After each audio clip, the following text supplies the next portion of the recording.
Hola, ¿qué tal? ¿Cómo están? Bienvenidos a este canal de Psicodidaxis. Yo soy la psicóloga Guadalupe de San Juan. Me da mucho gusto recibirte en este nuevo video y el día de hoy vamos a estar hablando de cómo eliminar la conducta no deseada en un niño. Este tema, al igual que el anterior que vendría siendo cómo lograr la conducta deseada, ahora vamos a estarlo manejando como el lado contrario. Esto es, cómo es que yo no solamente quiero lograr una conducta, sino además estoy observando algo que no deseo que siga repitiendo. Ahora también vamos a hacer una reflexión para poder lograr este cometido. Para ello vamos a hacer una serie de preguntas. En primera, recordemos qué es una conducta, cuál sería la conducta deseada y ahora vamos a preguntarnos cuál es la conducta no deseada, por qué queremos eliminarla, cuál es la importancia de que nosotros logremos eliminar esta conducta. Si bien es cierto, la conducta está dotada de significados diferentes y también existen diferentes tipos de conducta, por lo cual yo hago la invitación a que revisemos algunos. Me tomé el atrevimiento de revisar algunos y estos los expuse también en el blog que ya se inició para dar continuidad a todos los temas. En este momento yo lo llevo a cabo de forma multimedia, pero tú puedes revisar en el blog un contenido escrito en el cual ya están todos los fragmentos teóricos y todo aquello que está expuesto, pero ya con un sustento teórico y que se da un seguimiento paso a paso. Ahora, ¿qué tipo de conductas vamos a encontrar? Como les decía, me tomé el atrevimiento de hacer la revisión y la exposición. Y bueno, para ello encontré algunas. Tengo la primera, que es la más común, es la operativa. La operativa es la más común y lo que nosotros realmente vemos inmediatamente en los niños. ¿Cuál sería esta? Todo aquel que se refleje mediante los movimientos, mediante una respuesta física. Es decir, si nosotros vemos a nuestro niño que está corriendo de un lado para otro, lo único que nosotros vamos a tomar en cuenta es que está corriendo de un lado para otro y no vamos a ver si el niño está feliz, si el niño está enojado, si el niño a lo mejor tiene miedo y está huyendo de algo. Simplemente vamos a ver la conducta, que es como tal correr. Y este ejemplo es uno de los más típicos que encontramos en los niños, porque a grandes rasgos en nuestra convivencia quisiéramos que el niño estuviera sentado, que estuviera en silencio y demás, pero no siempre es posible. Entonces es ahí donde se tipifican las conductas para que también se haga un análisis de, bueno, qué es lo que realmente está ocurriendo y si esa conducta realmente la quiero eliminar o qué es lo que tengo que hacer.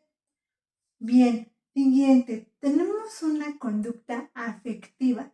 La conducta afectiva, como su nombre lo dice, es mostrar, expresar afecto en diferentes maneras. Puede ser con un abrazo, puede ser con palabras, puede ser con algún dibujo.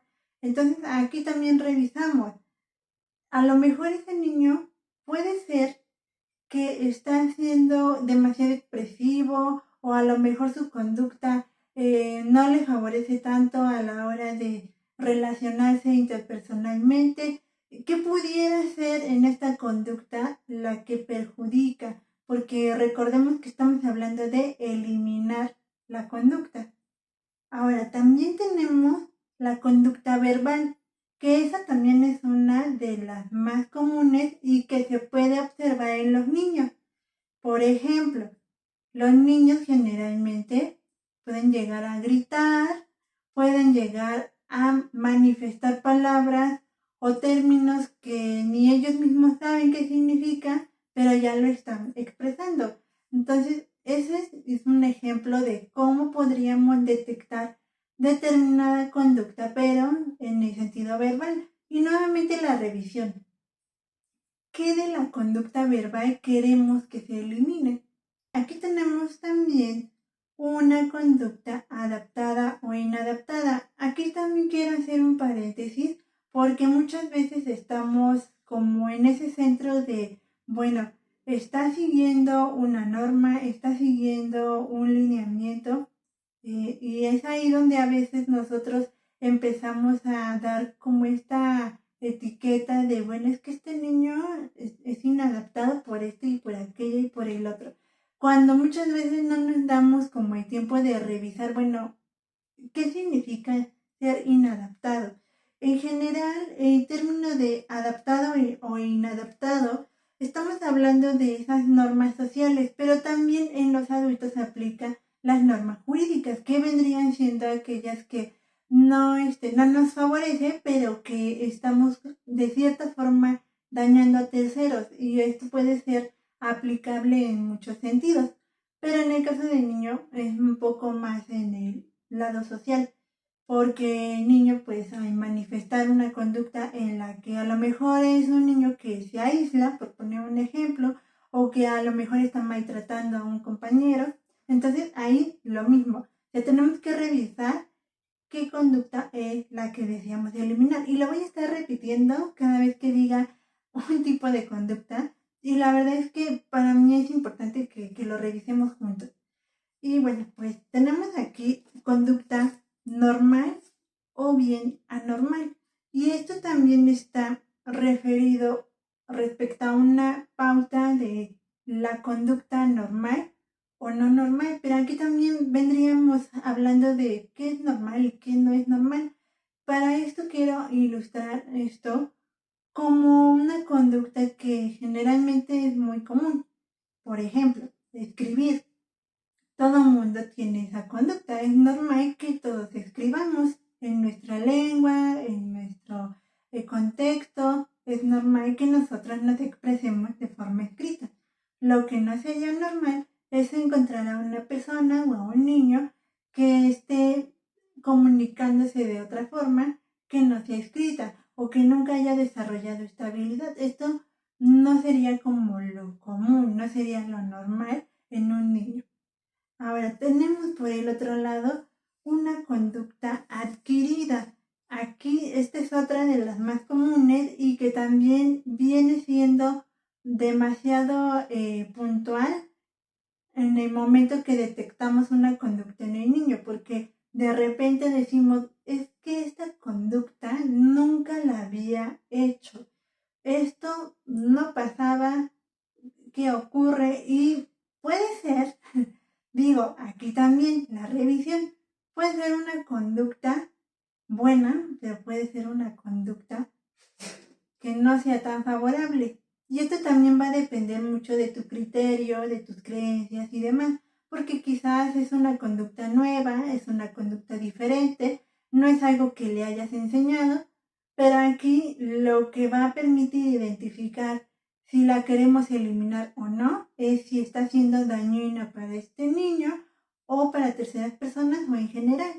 Esto vendría siendo como la determinación de, bueno, ya vi que esta conducta no la emitía antes, pero no le está favoreciendo en ningún sentido. Más bien le está perjudicando. Bien, vamos a hablar acerca de conductas que están integradas o desintegradas. En esta parte de la conducta integrada o desintegrada, habla de una coherencia.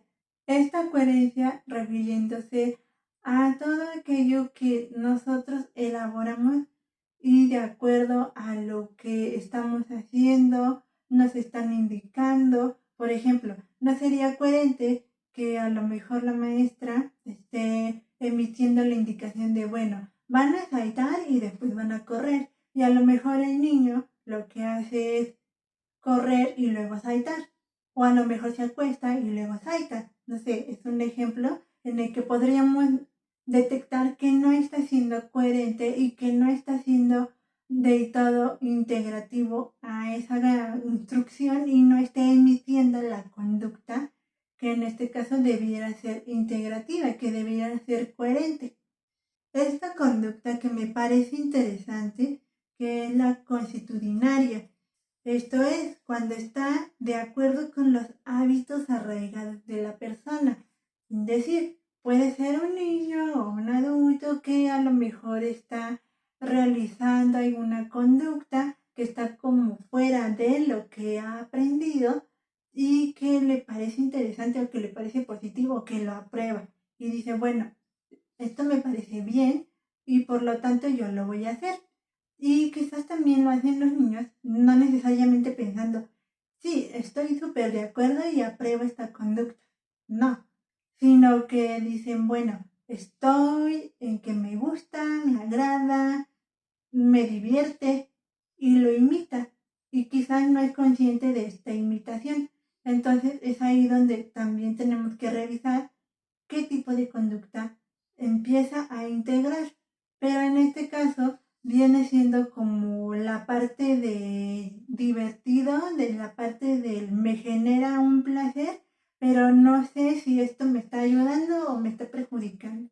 Entonces nosotros como adultos sí vemos en el caso de los pequeñitos, bueno, estoy revisando que este pequeñito sí está actuando de determinada manera, pero no es consciente de esta conducta. A lo mejor, ejemplo, está diciendo una grosería, pero no está siendo consciente de que esa palabra hoy en día no es bien vista y aunque se dijera y se mencionara, no es correcta en ningún sentido. Aunque bueno, en el caso de las groserías es manejado como una jerga popular, pero no estamos hablando de que sean palabras comunes para relacionarse siendo un niño. Y bueno, también no estamos dando una connotación positiva ni negativa, solamente que es una jerga popular, que son palabras que existen y que no van a dejar de existir y que también por ello y mucho más les comento siempre acerca del patrón conductual. Y si no has visto este tema, lo puedes encontrar en el primer video de este canal y es precisamente de lo que platicaba. Hay cosas que no vamos a poder detener, no vamos a poder evitar que el niño escuche determinadas palabras, vea determinadas conductas. En fin, hay muchas cosas a las que quisiéramos que el niño no estuviera en contacto. Sin embargo, sí podemos estar preparados para saber qué hacer o qué tiene que hacer el menor en caso de encontrarse con dichos estímulos, conductas, objetos, etcétera. O sea, todo un mundo de vivencias, por lo cual es importante revisar paso a paso con el menor todo aquello que le puede ayudar y todo aquello que no le va a ayudar. Tenemos también aquella conducta que se le llama problemática. Problemática, también es muy común y bueno, aquí sí vendría siendo un sinónimo de conflicto, problemática. Aquí sí hay una etiqueta más puntual de, bueno, esto sí definitivamente es negativo, es algo conflictivo, es algo que no ayuda. Y esto lo podemos ver a través de conductas como el berrinche, a lo mejor conductas como romper cosas, a lo mejor conductas como llamar a las personas por apodos, no sé, es un ejemplo, ¿no? O mejor dicho, varios ejemplos, pero que ya está siendo conflictivo porque ya no le está permitiendo convivir ni desarrollarse de forma armónica. Entonces ahí entra como dentro de los parámetros para identificar esta conducta problemática. Ahora tenemos lo que es la conducta simbólica. La conducta simbólica es aquella que el niño va dotando de significado su propia conducta. Y aquí entra un poco el término de las creencias, los valores, porque ahí es donde decimos, bueno, para mí significa determinada cosa y para el otro no. Y entonces también lo mismo, tenemos que revisar a lo mejor para el niño expresar cariño, por poner un ejemplo, es recoger la basura, no sé, es un ejemplo. A lo mejor el niño dice, bueno, para mí expresar cariño es regalar un juguete. A lo mejor para mí sentir que yo no estoy haciendo bien las cosas, dejo de comer. Entonces para el niño el hecho de dejar de comer es, bueno, si yo dejo de comer significa que yo estoy cumpliendo con cierto castigo, por así llamarlo, y entonces ahí es donde el niño dice, bueno, ya cumplí, ¿no? Como que ya hice esta parte y esto significa para mí dejar de comer, ¿no? Este es un ejemplo de varios que se pueden ir combinando. O sea, la verdad es que yo no puedo afirmar que alguno sea muy común o que no. Hoy en día nos podemos sorprender de la cantidad de conductas que emiten los niños y que los niños tienen un significado diferente y que esto lo encontramos mucho, ojo, en los dibujos. Chequen los dibujos de los niños. Muchas veces subestimamos el poder de los dibujos y es ahí donde encontramos mucha información. Una, por cómo lo manifiesta gráficamente. Dos, cómo lo expone, porque muchas veces vemos el dibujo, pero ni siquiera le preguntamos qué significa. Y es ahí donde podemos encontrar mucha información. Y también pueden encontrarlo en el juego. En el juego es otro en el que podemos convivir con el niño y a lo mejor hacer un juego con títeres, con muñecos, a lo mejor representando algún personaje y ahí va a expresar lo que piensa de determinado personaje, de determinada situación y es ahí donde el niño empieza a expresar el significado de ciertas cosas y que para él significan algo ya sea bueno o malo en función de cómo se sienta. No tanto como etiquetar, pero sí tener en cuenta cómo se siente ante determinadas cosas. Ahora, por último y no menos importante, hablamos de la conducta individual o colectiva. Esto es cómo te comportas de forma individual y cómo te comportas de forma colectiva. Vamos a suponer en el caso de niño que todos están acatando una instrucción, lo mismo. Todos los niños tienen que correr, pero resulta que ese niño en específico se apanica y entonces se queda parado y no corre.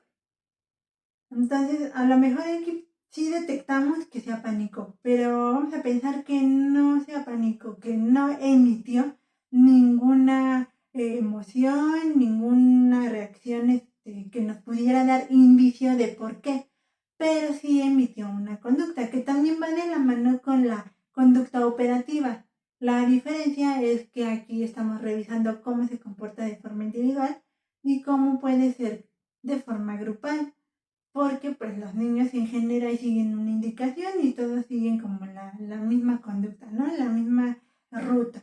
Y a lo mejor de forma individual puede ser que se detenga porque no está acostumbrado a ese ambiente. O puede ser que de forma individual está elaborando determinadas actividades con una actitud totalmente distinta a como lo hacen los demás niños. Vamos a decir que estás coloreando, ¿no? Bueno, está coloreando, pero lo está haciendo demasiado agresivo y está rompiendo la hoja. Mientras que los demás niños, bueno, están coloreando moderadamente.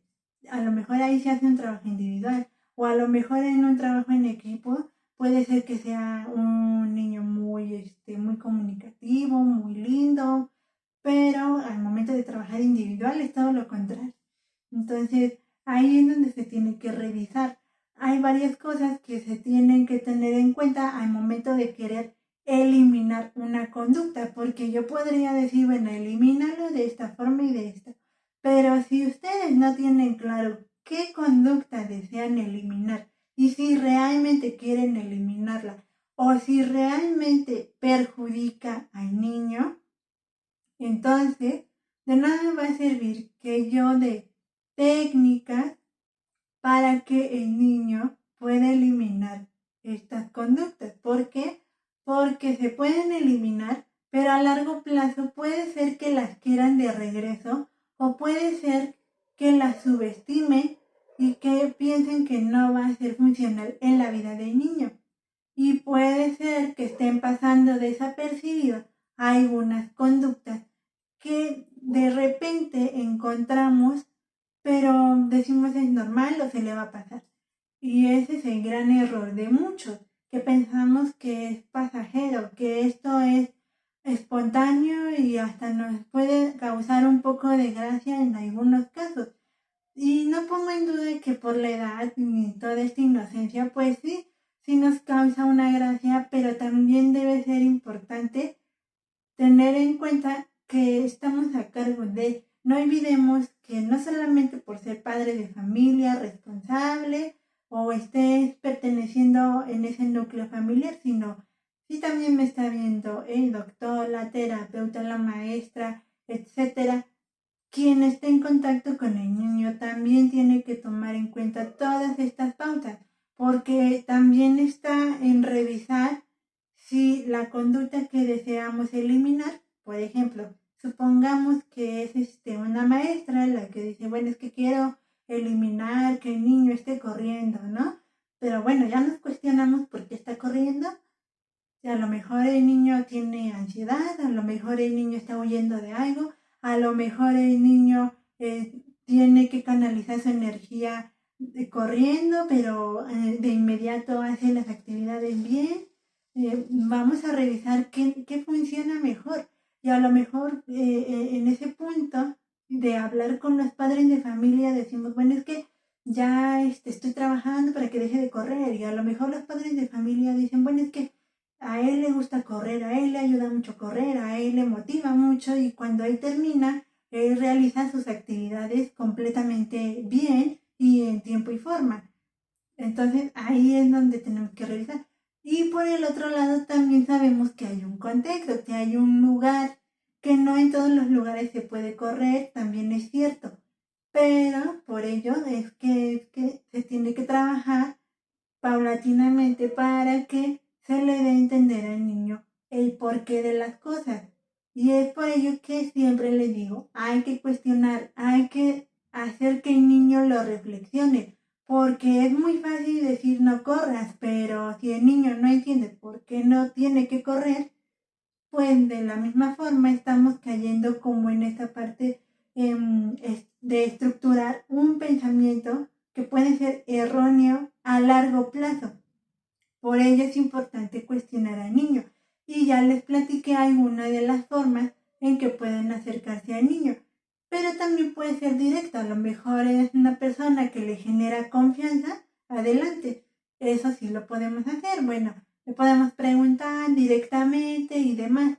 Pero si a lo mejor este niño no se siente tan en confianza, pero tú eres una persona que está interesada o eres responsable directa de y tienes que investigar, bueno, adelante, hay unas técnicas, hay juegos, hay lecturas, hay dibujos, hay diferentes formas de interactuar y empezar a revisar y registrar la información que te dé el niño. Eso sí lo puedes hacer.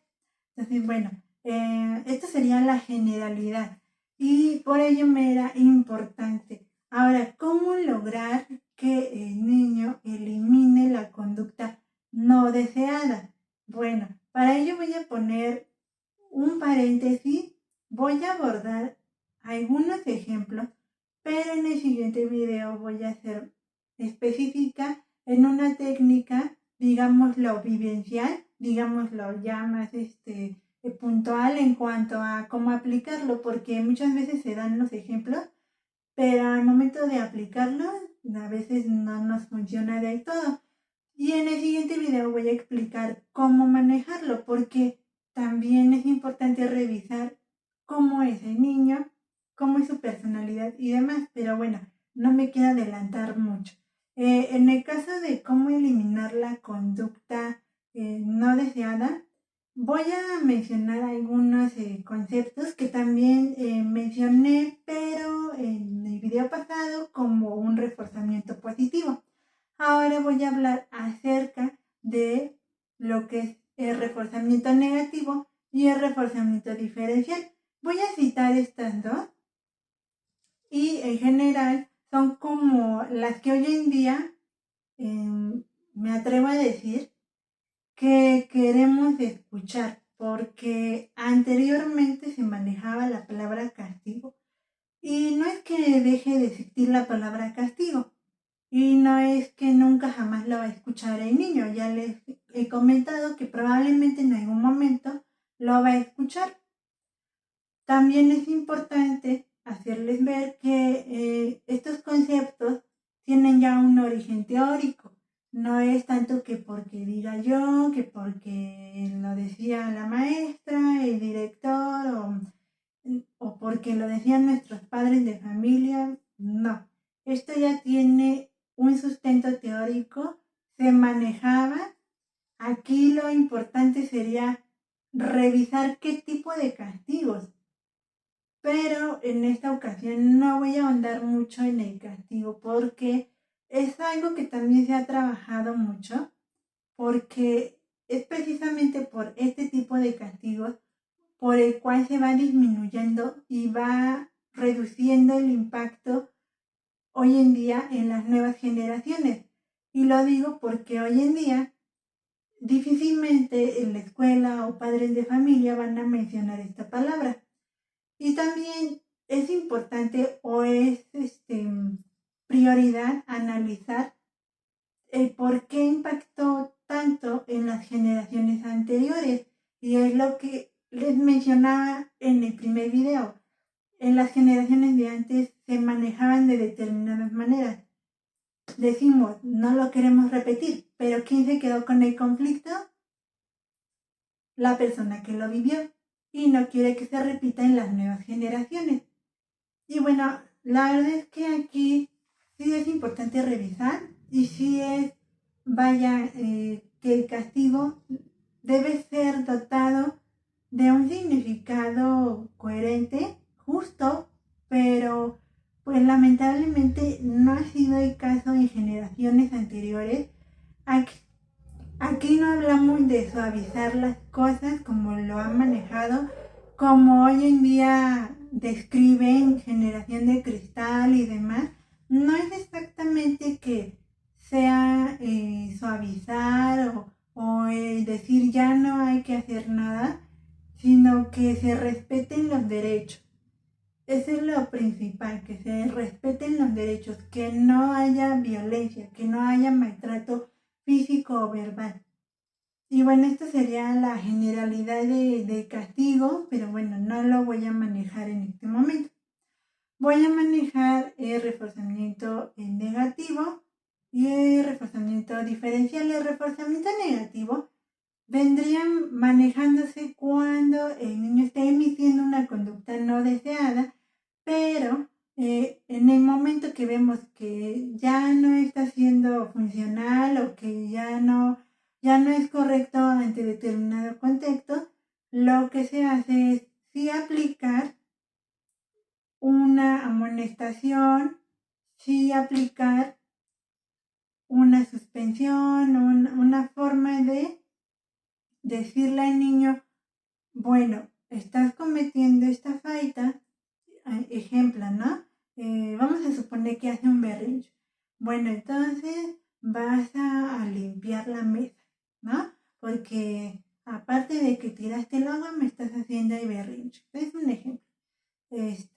Y está limpiando el agua, pero cuando ya empieza a limpiar el agua, la mesa y demás, entonces ya dice, bueno, ya te calmaste, ya estás más tranquilo, ya limpiaste, ya hasta ahí se termina. Entonces es ahí donde quitamos esto de la amonestación y por eso el reforzamiento negativo, porque se aplicó la amonestación, pero al momento que desaparece la conducta del berrinche, ya se quita. Ya le decimos al niño, bueno, ya te calmaste, ya está limpio el lugar, ya pueden dejar de hacer esta conducta, ¿no? De dejar de limpiar. Y en el caso de reforzamiento diferencial, aquí me parece interesante que lo identifiquemos, porque muchas veces los niños lo que hacen es emitir determinadas conductas en las cuales los niños empiezan a actuar como con dos conductas combinadas. Por ejemplo, puede ser un niño que juega mucho, que le gusta divertirse, pero el juego que está empezando a participar con otros niños o consigo mismo, es decir, solito, a lo mejor puede ser que no le beneficie. Ejemplo, a lo mejor le puede decir a sus compañeritos, te vamos a jugar a que nos empujamos, a que nos aventamos y nos jalamos el pelo y pierde el que se caiga. Es un ejemplo. Entonces, bueno, lo positivo es que juega. Lo negativo es que no está siendo constructivo. Más bien está perjudicando y dañando al niño o se está dañando a sí mismo. Entonces aquí lo que se hace es reforzar el juego, es decir, sí juega, pero no reforzamos la idea de que el niño esté lastimando a los demás. Decimos, no, esto sí no lo voy a premiar o esto sí aplica un reforzamiento negativo, ¿no? Y hasta que desaparezca la conducta es como va a empezar el niño a manifestar una conducta deseada. Entonces, esto sería como una combinación. Otro ejemplo, ¿no? A lo mejor es un niño que le gusta trabajar muy bien en equipo, pero resulta que el niño está maltratando a sus compañeros, que a lo mejor les pone apodos, a lo mejor les grita y a lo mejor quiere ser el mandón. Entonces lo positivo es que trabaja en equipo, hace las cosas. Lo negativo es que está maltratando al compañero. Entonces aplica lo mismo. No se refuerza esa conducta, se refuerza la anterior que es, bueno, estás trabajando en equipo, eso está muy bien, pero no está bien el que esté maltratando a sus compañeros. Y esto también, ojo, tiene que ser con cuestionamiento. ¿Por qué pensar que nosotros que estamos maltratando a los demás les hará sentir bien? ¿Qué pasaría si a ti te maltratan? ¿Cómo te sentirías? Y esto es importante mencionarlo siempre. Antes que cualquier amonestación, el cuestionamiento, la reflexión, porque, repito, se van a veces con la idea de, bueno, ya me dijeron que no, y no es no, y no entendí ni por qué, pero no lo voy a hacer. Y ya. Y entonces ahí es donde a largo plazo, como les digo, pueden formar ideas erróneas. O a lo mejor descubren una verdad que dicen, bueno, me decían no por algo que no me iba a hacer daño, o me decían no y no sabía por qué hasta este momento, y ahora lo entiendo, pero no todos lo alcanzan a entender, lamentablemente. Entonces, bueno, este es un ejemplo de cómo puede ser con el reforzamiento diferencial. De todas maneras, yo lo voy a estar describiendo de forma textual en el blog para que ustedes lo tengan presente, lo puedan consultar. Y si tienen alguna duda, si tienen algún comentario, si tienen alguna sugerencia o si tienen otro ejemplo de cómo aplicarlo, les agradezco mucho los comentarios que me hagan llegar. La verdad es que para mí es importante porque de esta manera vamos a crecer todos y vamos a seguir aprendiendo respecto a temas que nos incumben en este contexto actual. Y bueno, pues nada, ya terminamos este video. Espero que haya sido de tu interés, que te sea útil. La verdad es que todo aquello que nosotros hagamos, siempre hay que tener un antecedente muy claro. Eso es lo más importante, que lo tengamos muy claro. Y bueno, pues nada, me despido y muchas gracias.